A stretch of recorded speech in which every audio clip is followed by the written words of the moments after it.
अस्सलामुअलैकुम मेरे प्यारे व्यूवर्स को मेरा प्यार भरा सलाम। आज मैं आप सब के लिए केले का केक लेकर हाजिर हुई हूँ जो बहुत आसान है, बहुत फ्लफ़ी केक बनेगा। तो चलिए ये रेसिपी बनाना हम शुरू करते हैं। इसके लिए मेरे पास देखिए 4 मैंने केले लिए हैं। इनको आपने अच्छे से इस तरीके से फोर्क की मदद से मैश कर लेना है। बहुत ही आसान सी रेसिपी है, बहुत मज़ेदार और लाजवाब सी रेसिपी है। जो बच्चे बनाना शौक़ से नहीं खाते उनको आप इस तरीके से केक बना कर दें तो वो बहुत ही शौक़ से खाएंगे। तो अच्छे तरीके से मैश कर लिया है। अब शामिल करेंगे एक अंडा जर्दी समेत और इसको अच्छे से हम मिक्स कर लेंगे। अच्छे से आपने फेंट लेना है और मिक्स करने के बाद फिर हम बाकी इंग्रेडिएंट जो है शामिल करेंगे। तो यहाँ पर अब मैं शामिल कर रही हूँ चीनी। हाफ़ कप मैंने चीनी शामिल किया है। चीनी को मैंने अच्छे से पाउडर बना लिया है। आइसिंग शुगर ऐड की है और अब शामिल करेंगे हाफ़ कप ही ऑयल का।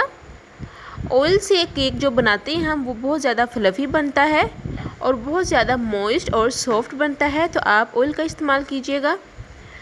तो अब हम किसी बड़े बर्तन में शामिल कर लेते हैं।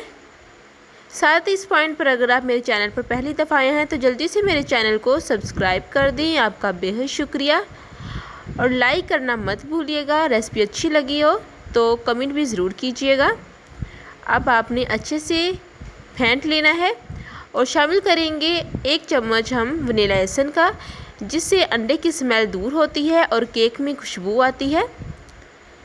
तो इस तरीके से हम अच्छे से फेंट लेते हैं। फेंटने के बाद अब यहाँ पर हम शामिल करेंगे मैदा। तो सबसे पहले एक छलनी लेंगे और इसके ऊपर हम 1 कप मैदा शामिल करेंगे। साथ ही 1 चम्मच बेकिंग पाउडर शामिल करेंगे और 1/4 चम्मच बेकिंग सोडे का, और अच्छे से आपने मिक्स कर लेना है। यहाँ पर आपने जल्दी जल्दी सारा प्रोसेस करना है कि और कोशिश करनी है कि लम्स वगैरह ना बने, गुठलियाँ ना बने। बहुत ही अच्छे से आपने फेंट लेना है और आपने एक ही मोशन में मूव करना है। तो यहाँ पर जिस पे आपने बेक करना है वो बर्तन को अच्छे से ऑयल से ग्रीस कर लेना है और बटर पेपर आपने लगा देना है। और अब हम इस तरीके से सारा मैदा जो है वो डाल देंगे और आप कंसिस्टेंसी भी देख लें, ना ही ज़्यादा थिक है और ना ही ज़्यादा थिन है। और अब हम हाथों की मदद से हल्का हल्का टैप टैप कर लेंगे। दूसरी तरफ पतीला मैंने गर्म होने के लिए रख दिया था।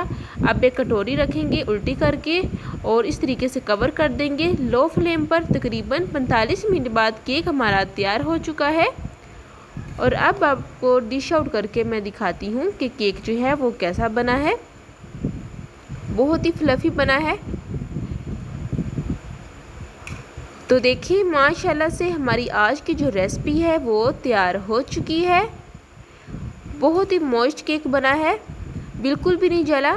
और ये बटर पेपर अलग करते हैं तो देखिए नीचे से भी कितना सुनहरा कलर आया है। अगर आप ओवन में बनाएंगे तो ओवन में इतना कलर नहीं आता, मगर पतीले में कलर आ जाता है। मगर देखें जला ज़रा भी नहीं है। बहुत ही फ्लफ़ी, बहुत ही सॉफ्ट बना है। इस पॉइंट पर अगर आपने अभी तक मेरे चैनल को सब्सक्राइब नहीं किया तो जल्दी से मेरे चैनल को सब्सक्राइब कर दें, लाइक कर दें और शेयर करना मत भूलिएगा। आपका बेहद शुक्रिया।